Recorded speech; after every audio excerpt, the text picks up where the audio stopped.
Representative Ilhan Omar walked into Hart Senate Office Building Hearing Room 219 armed with a strategy, entirely unaware that Senator John Kennedy sat waiting with a manila folder that would dismantle her career. Some people did something. That was how Representative Ilhan Omar described September 11, 2001, speaking to a CARE audience in Woodland Hills, California on March 23, 2019. 3,000 Americans had died that morning. She used 5 words to describe it. Some people did something. 5 words, 3,000 bodies. Hart Senate Office Building Hearing Room 219. 43 minutes ago, a senator from Louisiana walked in. He brought a manila folder, tan, the corner bent, the label on the tab reading one-word receipts. Inside the folder were 4 documents, each with one word tabbed in pencil. Document 1, money. Document 2, marriage. Document 3, Benjamins. Document 4, 3,000. The 4th document was a transcript of a speech highlighted in yellow. The yellow ran under 5 specific words. Some people did something. Senator John Kennedy of Louisiana brought no witnesses. He didn't need any, he had the speaker. Hit that like button, subscribe, because in the next 40 minutes, a country lawyer from Madisonville, Louisiana is going to ask Representative Ilhan Omar 4 questions. The 4th question will name every American who died. Let's go back 43 minutes to the moment Ilhan Omar walked into Hart 219 with her brand new strategy. The strategy was identity. The strategy did not survive the manila folder. The hearing room was wood-paneled, high ceiling, lit by long fluorescents that hummed faintly above the bench. 4.8 million Americans were watching live. Omar wore a navy blazer and a white headscarf pinned at the temple. Her leather notebook sat on the bench in front of her. In her left hand, folded once, was a small white card with her own handwriting on the inside. 3 lines she had written in her kitchen at 1147 the night before, after her staff had left. She had not yet noticed the folder across the bench. Senator John Kennedy of Louisiana sat with the manila folder and 1 styrofoam coffee cup. The coffee was from the cafeteria, 2 sugars, no cream. He had been waiting for 19 minutes without opening the folder. The Pelosi smile was not in this room. The Pelosi smile belonged to a different hearing. This room had a different smile. The Omar smile was sharp at the corners, combative, the smile of a woman who had walked into 8 hearings in 6 years and walked out of every one. She had walked out of the Foreign Affairs Committee vote in February of 2023. The vote had been 218 to 211. She had walked out smiling. She had walked into Hart 219 this morning smiling too. She had walked past the press section, past the gallery, past the long oak bench, and sat down at the witness table with the same combative smile she had worn for 6 years. The aide who handed her the bottle of water at 8:43 had told her one thing. Senator from Louisiana, country lawyer reputation, likely to underestimate, don't engage with the documents, pivot to identity. She had nodded, written the strategy on a white card, folded it once, put it in her left hand. She had walked into the hearing room at 8:56. Senator from Louisiana, Omar said. The voice was the practiced voice she used at Democratic Socialists' rallies. I respect every senator from every state, even the ones who represent states that did not consider me human until 1865. The Progressive Press section moved. 3 reporters wrote 1 word in their notebooks drawing. Kennedy did not respond. He picked up his styrofoam coffee, took 1 sip, and set it down. The room watched the cup. And I would note, Senator, that this committee is led by a man from a state whose Senate seat was held for 140 years by men who would have called me property. She let it land. I have heard this script before from men who looked exactly like you. In the wings, Omar's communications director, Jeremy Slevin, looked at his phone. Jeremy had been with Omar for 6 years. Jeremy knew this script too. This was the opening salvo identity attack within 3 minutes. Establish the frame. Make every question that follows a referendum on the questioner's biography. The Progressive Press section applauded once, quietly. Kennedy waited until Omar was done. He sat down the coffee, picked up his half-moon glasses, and put them on. The chain caught the light. Then he picked up the manila folder. He did not open it. Ma am. The voice was the Louisiana voice. Madisonville, north of Lake Pontchartrain, south of the Mississippi line. My grandfather was a sharecropper in North Louisiana, picked cotton for a man who would have called him trash, same as you. The eyes were quiet behind the half-moon glasses. We are not here today to compare grandfathers. We are here for 4 documents. He set the manila folder on the bench, open. The camera zoomed. The first document was visible, the pencil tab reading one word, money. Behind document 1 was document 2, the tab reading marriage. Behind document 2 was document 3, the tab reading Benjamins. Behind document 3 was document 4, the tab reading 3000. The hearing room was quieter now.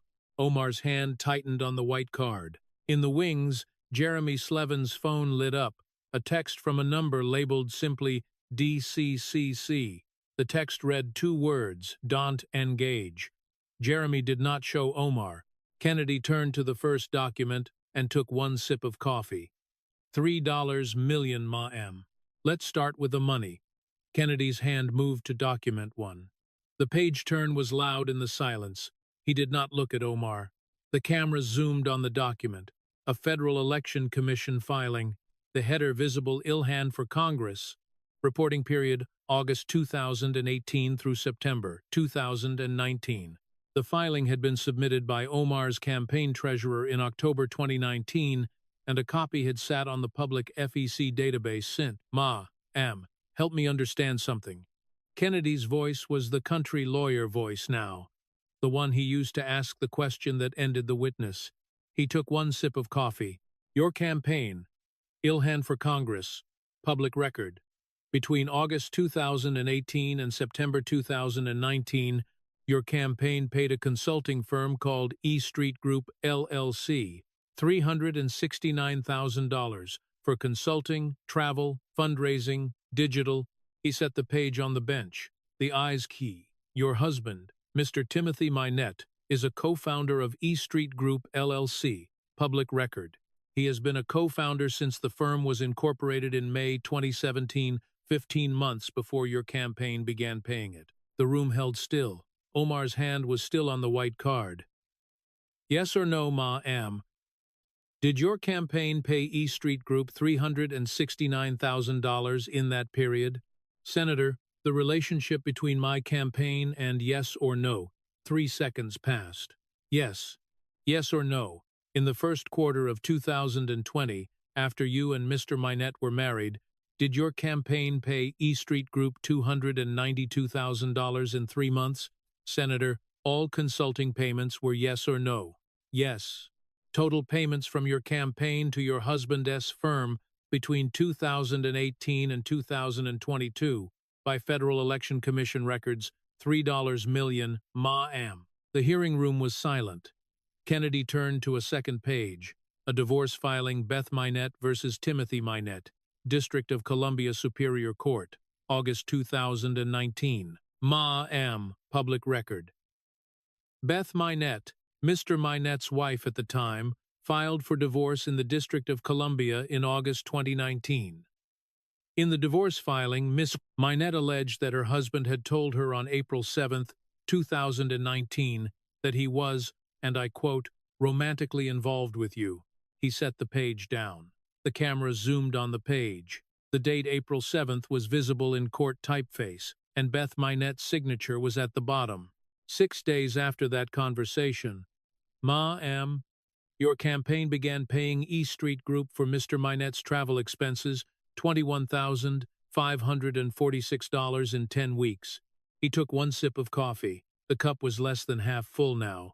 For Mr. Minette's travel in 10 weeks, while he and his wife were in divorce proceedings, and while you were, by Miss Minette's filing, the reason for the divorce, he turned to a third page, a Minnesota Campaign Finance and Public Disclosure Board ruling dated June 2019. Am the Minnesota Campaign Finance and Public Disclosure Board, yes or no? Did the Minnesota Board in June 2019 fine you $500 and order you to repay $3,500 to your campaign? Senator, yes or no? 5 seconds passed. Yes. For what, Mom? The eyes went down to the bench, then back up. for using campaign funds for personal travel to a conference in Florida. Florida, yes, Mom. The board found your use of campaign funds for personal travel to be a violation of Minnesota law. He set the page down. That is not a Republican investigation, that is the state of Minnesota. Omar's smile sharpened, the combative smile. The voice was the Democratic Socialist's voice now, performative and practiced. Senator, this is the oldest playbook in American history. A white man with a folder, a black woman with a husband, a nation watching, she let it land. You are not investigating campaign finance, Senator. You are investigating my marriage because my marriage offends you. The progressive press section nodded. 3 reporters wrote. The Atlantic correspondent wrote one phrase, investigating my marriage, underlined. Kennedy waited. He waited longer than the room expected. He picked up his coffee, took one sip, and set the cup down. Ma-am. The half-moon glasses came down on his nose. He looked at her over the lenses. In Madisonville, Louisiana, we have a saying, if a man's wife steals his Social Security check, the question is not the marriage. He let it sit. The question is the check. The hearing room stayed quiet. Your husband cashed 3 million campaign checks. Ma-am, 3 million. In the third row of the press section, a reporter from the Minnesota Star-Tribune stood up.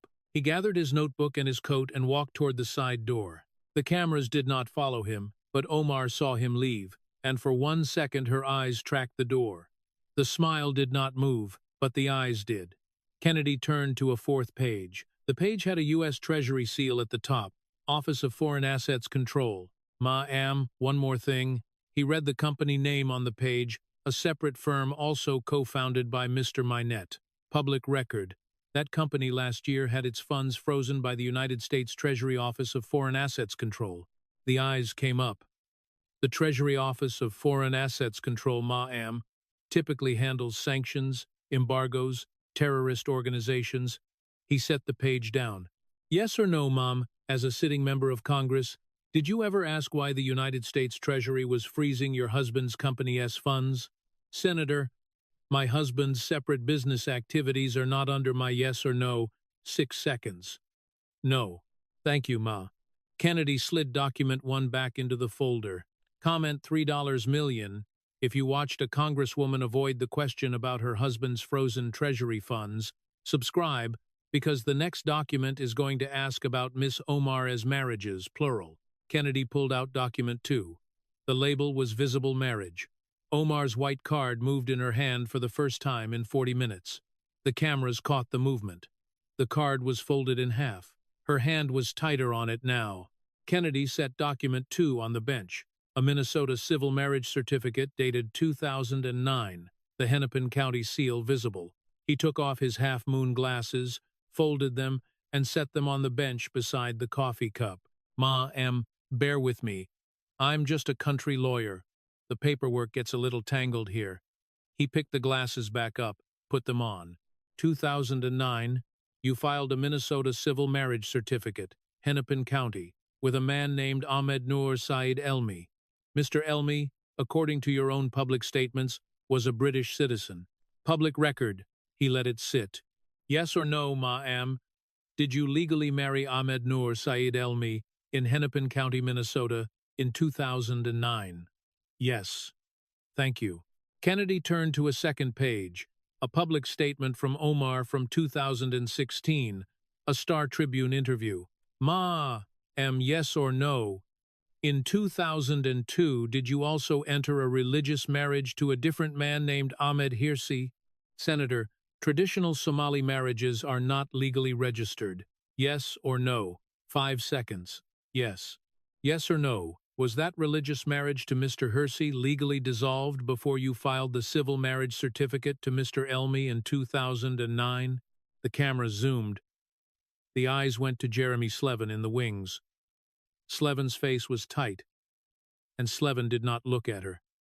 Yes or no, Ma-am? 8 seconds. The religious marriage to Mr. Hirsi was not legally dissolved until 2017. Thank you, Mom. Kennedy set the page down. So between 2009 and 2017, by your own statements, You were religiously married to Mr. Hearsey and legally married to Mr. Elmy at the same time. The progressive press section did not move. The hearing room was silent. Omar straightened, the combative smile returned, and the voice came back sharper, the rally's voice.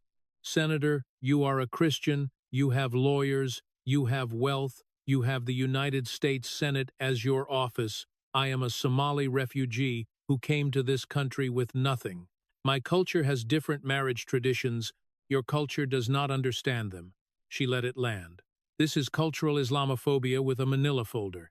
The progressive press section nodded. Kennedy waited.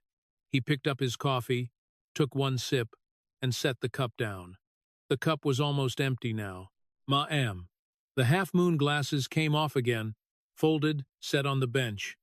I grew up in Madisonville, Louisiana. We have Catholic, Baptist, Methodist, Pentecostal, and one mosque. In every one of those traditions, marrying your brother is not a tradition. He let it sit. It is a felony in every state in the United States, including Minnesota. He turned to a fourth page, a Minnesota statute highlighted, Section 609.365. Minnesota Statute 609.365. Incest, felony, up to 10 years. He set the page down. That is not Islamophobia, ma'am. That is the Minnesota State Legislature. In the second row of the gallery, a man in a dark gray suit opened a manila folder of his own. The folder had the seal of U.S. Citizenship and Immigration Services.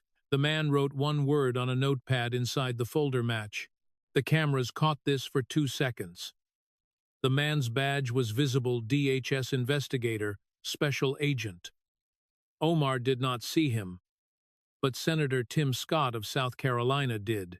Senator Scott was the only black Republican on the Senate Judiciary Subcommittee, and he sat to the left of Kennedy. He had been a U.S. Senator for 11 years.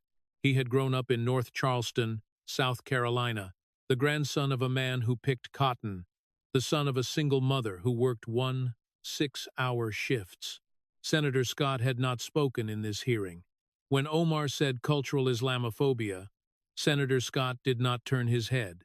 He did not nod. He did not defend her. His face was hard. The cameras held on Senator Scott for 1 full second. Kennedy turned to a fifth page, a Daily Mail article from 2020. The headline was visible. The interview was with a man named Abdi Hakim Osman, a former friend of the Omar family in Minneapolis. Kennedy read the quote, slow Louisiana drawl. She told me she needed to get her brother papers. The voice was flat. Mr. Osman's words, public record, 2020. He set the page down. Yes or no, did Mr. Abdi Hakim Osman in 2020 publicly state that you described Mr. Elmy as your brother? Senator, that man has been discredited. Yes or no, did he make the statement? 7 seconds. He made the statement, yes, thank you. Kennedy turned to a sixth page, a joint federal tax return form, 140 years, 2013 through 2016. Yes or no, between 2013 and 2017 did you file joint federal tax returns? Senator, yes or no? Yes. With whom, 6 seconds. The eyes went to the gallery, found no one, came back. With Mr. Hearsey. Mr. Hearsey was not your legal husband at the time, ma'am. Mr. Elmy was. The room was very still. Kennedy let it sit. Joint federal tax filings with a man who was not your legal husband. Years of them, the eyes went to her notebook on the bench. That is a federal tax fraud question, ma'am. Independent of whatever the marriage was. He turned to a seventh page.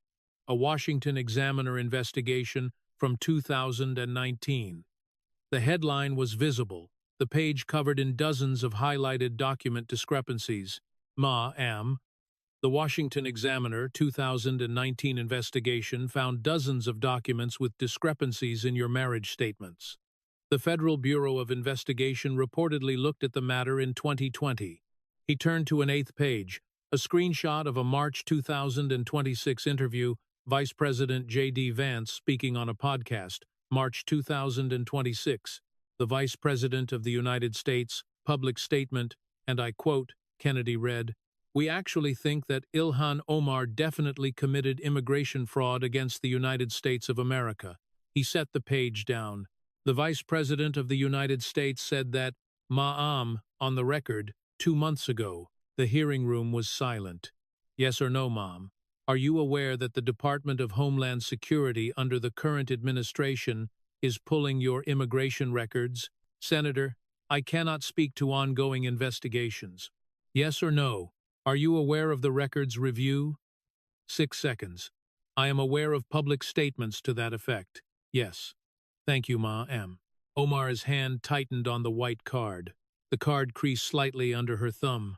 Comment, brother, if you just watched a congresswoman admit on a federal microphone to filing joint tax returns with a man who was not her legal husband. Subscribe, because the next document is the one Speaker Pelosi voted to condemn. Kennedy slid document 2 back into the folder. He pulled out document 3. The label was visible Benjamin's. The cameras zoomed. The document was a printed tweet. The date stamp at the top, February 10th, 2019, 1117 at night. The tweet had been deleted, but the screenshot remained. Kennedy set document 3 on the bench, open. The tweet was visible to the cameras. He picked up his half-moon glasses and put them on. Ma'am, I'm going to read you 5 words. They are not my words. They are yours. The voice was the country lawyer voice, the slow one. He read, "It's all about the Benjamins, baby." He let it sit. February 10th, 2019, 1117 at night. Your verified Twitter account, public record. He turned to a second page. The following morning, February 11th, 2019, you posted a second tweet asked by a reporter. What political force was paying American politicians to support Israel? He read the second tweet, AIPAC. He set the page down. AIPAC, the American Israel Public Affairs Committee.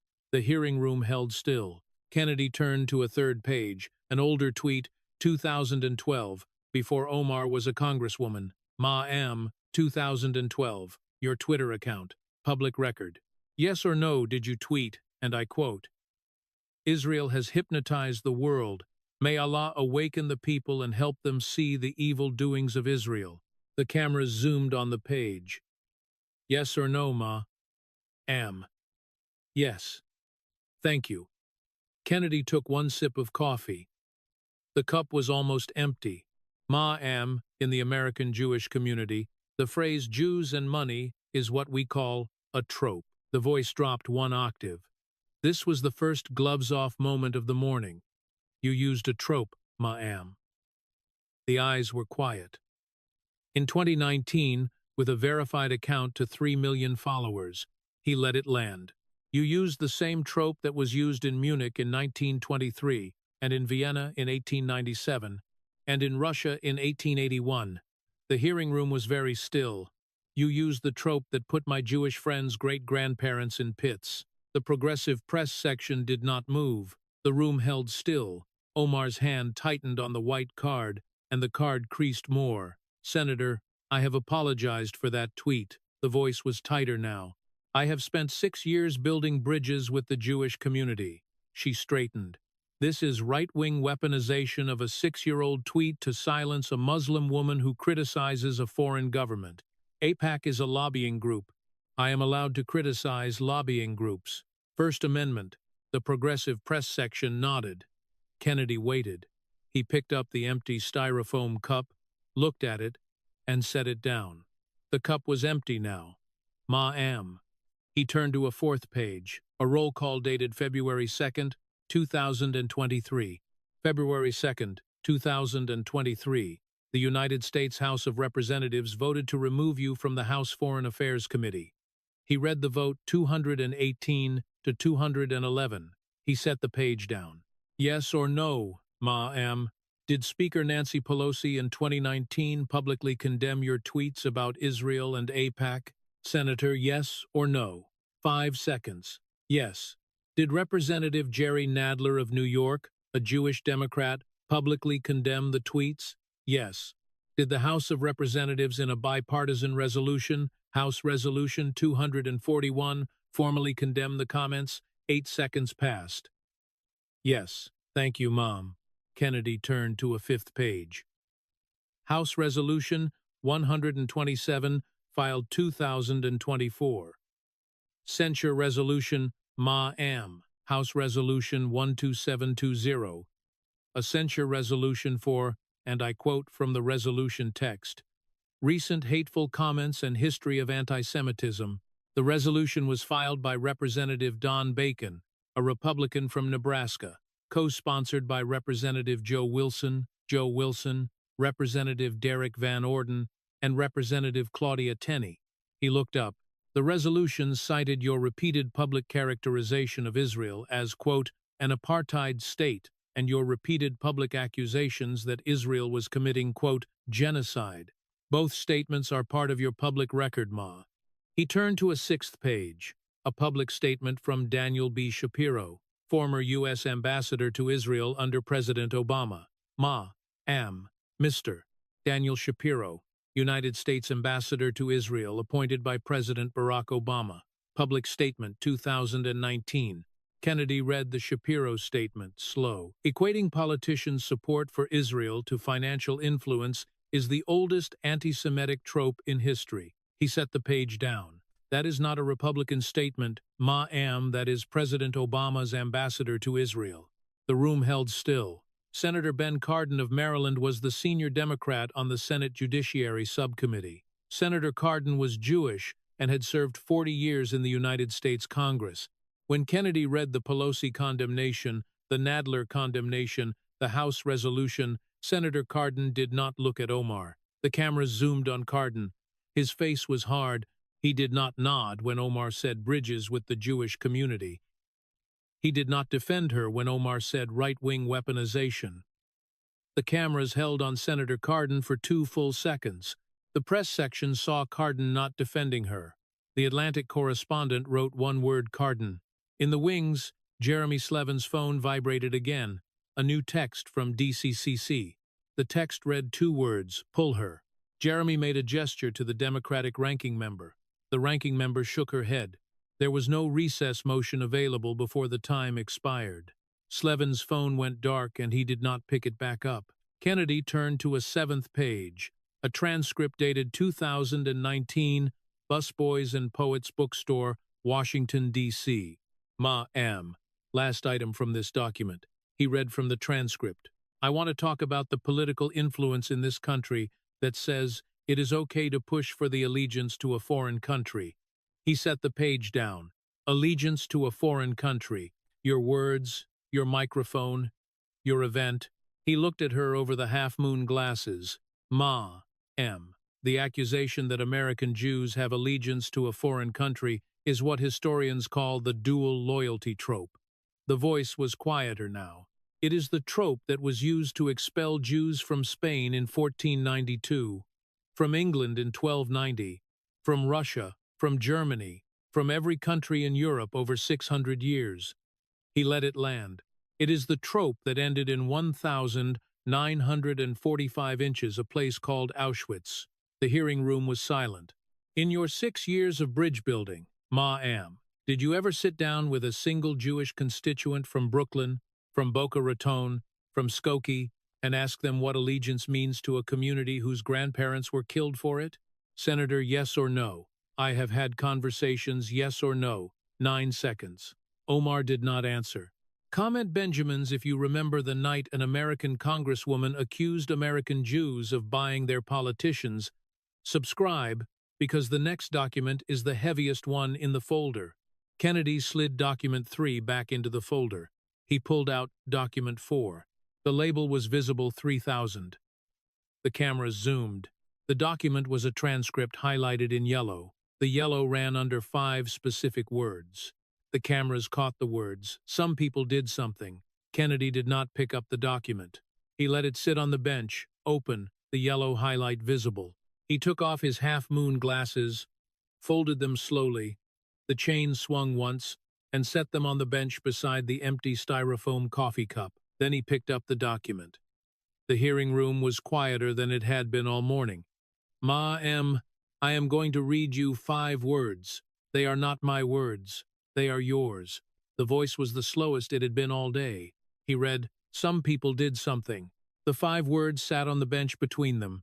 March 23, 2019. Council on American Islamic Relations, Greater Los Angeles, 4th Annual Valley Banquet, Hilton, Woodland Hills, California. He let the location sit. Your speech. 20 minutes long. Live streamed by Fox News on Facebook.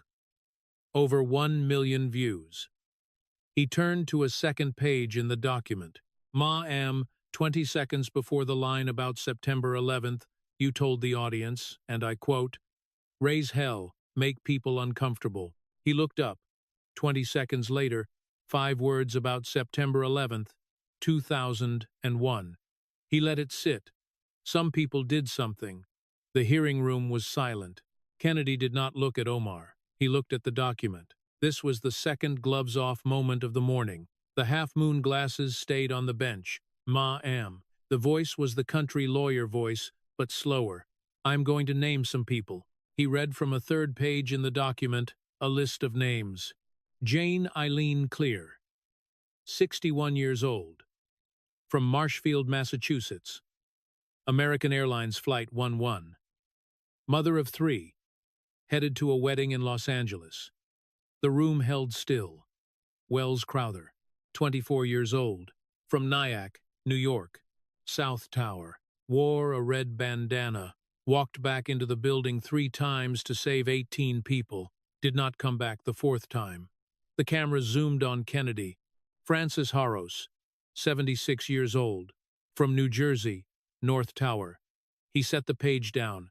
2,977. He let it sit.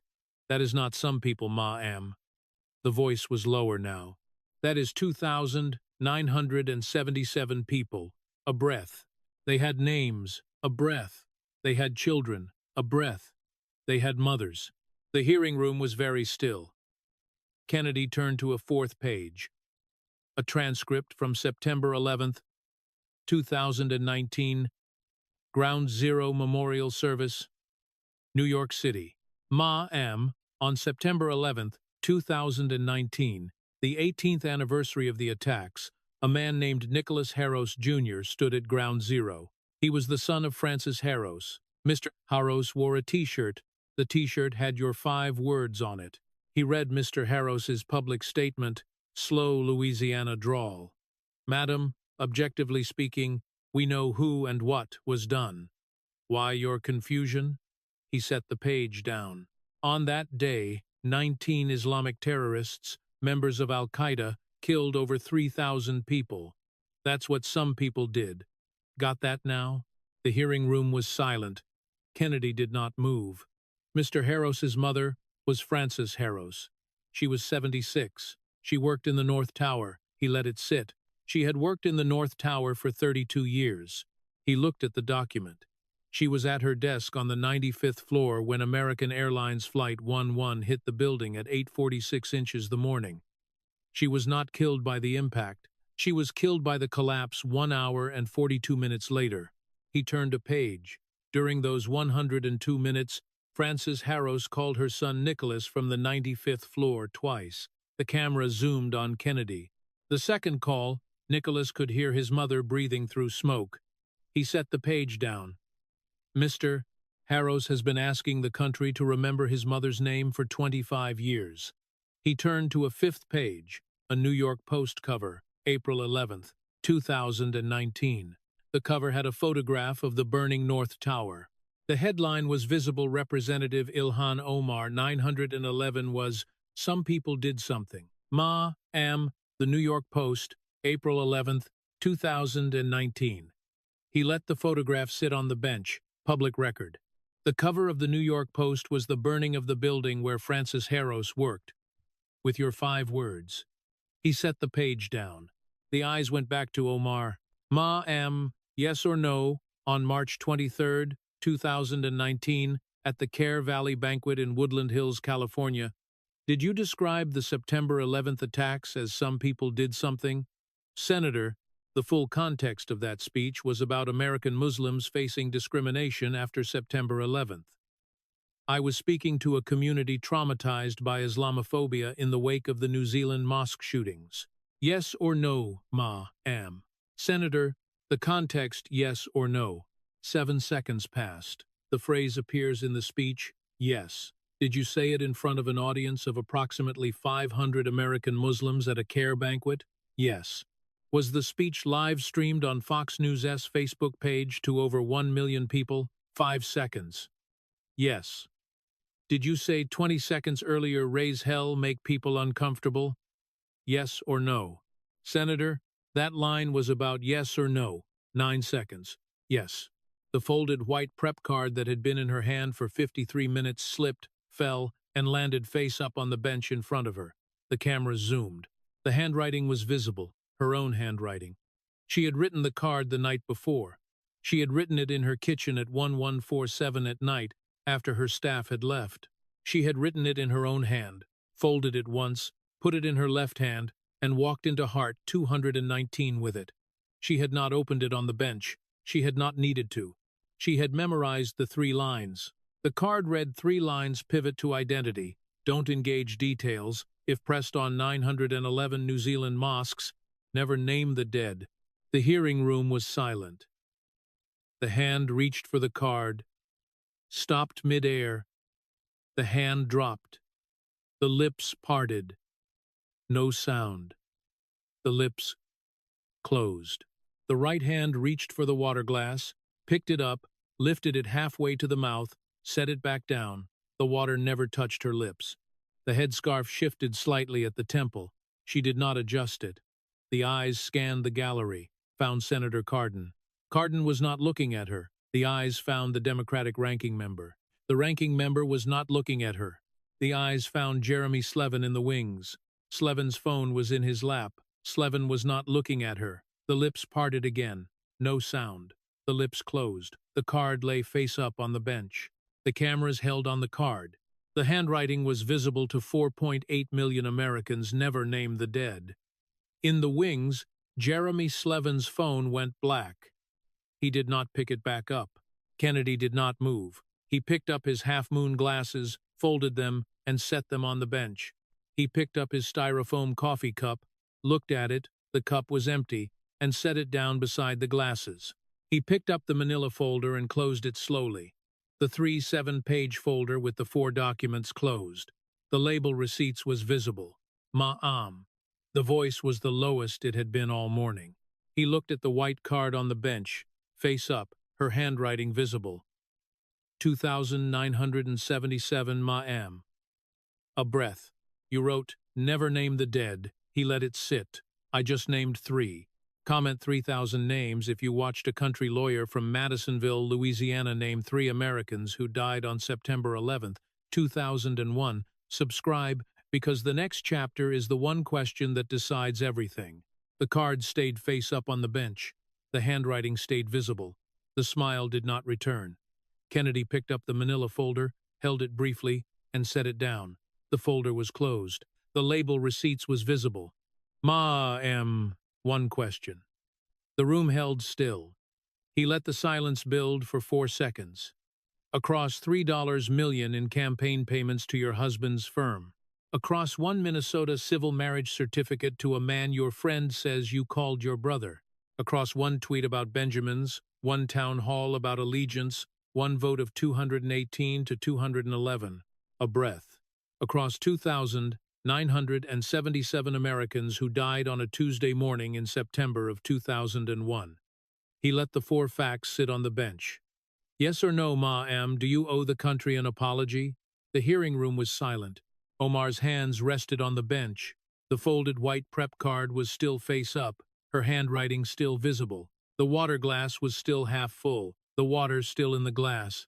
The microphone was still in front of her. She tried the identity card one more time.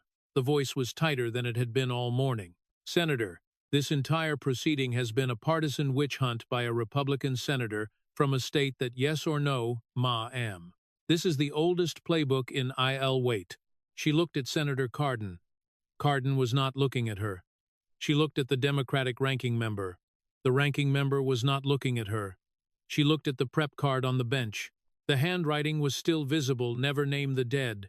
The 10th. She cleared her throat. The sound was small. The microphone caught it. I have apologized many times, Senator. The voice was small now. Did you apologize today, ma'am? Omar did not answer. Kennedy nodded once. He picked up the manila folder and set it on the bench, open to document 1. The label money was visible. Mr. Chairman, I yield the remainder of my time. He pushed the folder forward on the bench. The folder is entered into the record. The country can read it tonight. The chairman gave a 30-minute recess. The gavel hit twice. The sound carried through the room. Omar stood. The navy blazer adjusted itself on her shoulders. The headscarf stayed at the temple. She did not pick up the prep card. She did not pick up the leather notebook. She did not pick up the half-full water glass. She gathered her phone and her water bottle slowly. Her hands moved deliberately, the way hands move when they are not sure what they are supposed to do next. She did not look at Jeremy. She did not look at Senator Cardin. She did not look at Senator Tim Scott. She did not look at Kennedy. She walked toward the side door. The walk was 12 steps, and the cameras counted them. Her left hand was empty. Now the card had fallen from it minutes ago. She had not picked it back up. The press section was silent. The progressive reporters had stopped writing. The Democratic ranking member was looking at her own notebook. The DHS investigator in the second row of the gallery had closed his manila folder. The word match was inside. The cameras counted every step. The aide who had handed her the water bottle at 8:43 was not in the room. Her phone was in her right hand, the screen dark. Her left hand reached up, touched the temple of her headscarf, but the scarf had not moved. The hand dropped. The press section watched her. The cameras held on her back. She reached the door. At the door, she paused. The cameras followed her. Kennedy was still seated, the folder on the bench, open to document 1. He was not looking at her. He was looking at the folder. "Ma'am." She paused. "My door is open any time." He picked up his empty styrofoam coffee cup and looked at it. "You bring me your version of the documents. We will go through them page by page." The voice was quiet now. "The country will wait." She did not respond. She walked out. The folder stayed on the bench, open to document 1. The prep card stayed face up on the witness table. The leather notebook stayed where she had left it. The water glass stayed half full. The door closed behind her with the kind of sound a heavy door makes when nobody on either side wants to slam it, but nobody wants to soften it either. In Marshfield, Massachusetts, a man whose mother was Jane Eileen Clear watched the clip on his phone. He had not heard his mother's name said on national television in 23 years. He was 61 now. His mother had been 61 when she died. In Nyack, New York, a woman who was the sister of Wells Crowther watched the clip. She kept her brother's red bandana in a frame on her mantel. She had been 22 when Wells climbed back into the South Tower for the 4th time. She was 46 now. In New Jersey, Nicholas Harris Jr. posted on social media one sentence. The sentence read, "Today, a senator from Louisiana named my mother after 25 years. That sentence, by sundown, was the most quoted line on the American internet. In Bay Ridge, Brooklyn, a retired New York Police Department officer watched the clip. He had been at the South Tower on September 11, 2001. He had carried 4 people out before the building came down. He had not said his colleagues' names on television in 25 years. He said them in his living room to his wife. She had been waiting for someone to say them. Jeremy Slevin released a statement on behalf of Omar at 114. 11 sentences. The word partisan 3 times. The phrase Republican witch hunt twice. The phrase Muslim woman of color 4 times. The phrase raise hell and make people uncomfortable once. The statement did not mention the Tim Minette payments. It did not mention the Ahmed Nur Saeed Elmi marriage certificate. It did not mention Francis Harros. It did not mention Jane Eileen Clear. It did not mention Wells Crowther. That statement, in a way, was the entire scandal, because the woman who had been the first Somali-American member of Congress had just spent 43 minutes of live television refusing to name 3 Americans who died on a Tuesday morning in September of 2001, and by sundown, The communications director had not named them either. This is the Democratic Party establishment in a single Tuesday morning. For 7 years, Representative Ilhan Omar was sold to the American working class as the conscience of the new generation, the fighter for the marginalized, the congresswoman who would speak truth to the establishment. 7 years later, the conscience has become the documented record of contradictions between her own published positions and her own documented actions. $3 million in campaign payments to her husband's firm after a Minnesota state fine for campaign funds misuse. Isai. A man her former community friend says she called her brother. One tweet about Benjamins, one bookstore comment about allegiance, one House vote of 218 to 211, one speech in Woodland Hills, 5 words about September 11th, 3,000 Americans who can no longer hear them. The Democratic Party did not just protect a freshman congresswoman. The Democratic Party protected a congresswoman who described the September 11th attacks as some people did something for 5 years. Speaker Pelosi condemned the Benjamins' tweet in 2019 and kept her on committees. The Foreign Affairs Committee vote was 218 to 211 on February 2, 2023, and all 211 Democrats voted to keep her on the committee. After 6 years of anti-Semitism complaints, after House Resolution 241, after the bookstore allegiance comment, after Frances Harros, after Jane Eileen Clear, after Wells Crowther, every Democratic leader in Washington given the choice between Representative Ilhan Omar and the names of 2,977 Americans chose Representative Ilhan Omar, chose the brand, chose the legacy, chose the seat in the chamber, and the Americans who watched their mother, their brother, their daughter climb into a plane on a Tuesday morning in September of 2001 and not come home, paid the bill. The bill was paid in $3 million of family campaign finance, in one Minnesota marriage certificate to a man named Ahmed Nur Saeed Elmi, in one tweet about Benjamins and one bookstore comment about allegiance, in one 20-minute speech with 5 words about a Tuesday morning in September of 2001. The Congresswoman walked out of the Hart Senate office building at 1214. Her prep card did not walk with her. It stayed on the witness table, face up, her own handwriting, visible, never name the dead. The black SUV at the curb did not know where to take her, neither did she. The driver, after 18 minutes of circling the Capitol, finally asked, "Congresswoman, where to?" She did not answer. The driver circled the Capitol 2 more times. He did not ask again because there was no answer. There is no road in the United States of America today that takes a congresswoman home from a hearing where her own prep card just said "Never name the dead" by a country lawyer from Madisonville, Louisiana who named 3. If you made it this far, you just heard the morning a senator from Louisiana sat across from the first Somali-American member of Congress and opened a manila folder. The folder had no opposition research, no conservative think tank annotations, no partisan media commentary. The folder had 4 documents: money, marriage, Benjamins, 3,000.